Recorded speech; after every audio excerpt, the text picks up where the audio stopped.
আজকে আমি একটা আবৃত্তি শোনাতে যাচ্ছি। তার নাম সৎপাত্র, লিখেছেন সুকুমার রায়।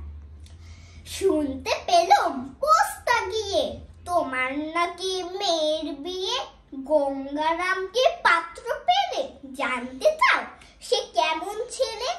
মন্দ নয় সে, পাত্র ভালো, রং যদিও বেজায় কালো। তার উপরে মুখের গঠন অনেকটা ঠিক পেঁচার মতন।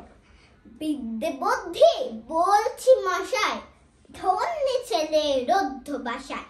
19টি বার ম্যাট্রিক এসে ঘায়েল হয়ে থামলো শেষে। বিষয় আশয় গরিব বেজায়, কষ্টে সৃষ্টি দিন চলে যায়। মানুষ তো নয় ভাইগুলো তার, একটা পাগল একটা গুয়ার। আর একটি সে তৈরি ছেলে, জাল করে নোট গেছেন জেলে। কনিষ্ঠ তবলা বাজায়, যাত্রা দলে 5 টাকা পায়। গঙ্গারাম তো কেবল ভোগে, পীরেন জরা পাণ্ডরোগে। কিন্তু তারা উচ্চ ঘর, কংসরাজের বংশধর।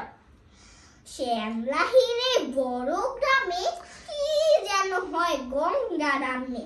যা হোক এবার পাত্র পেলে, এমন কি আর মন্দ ছেলে। Bye bye.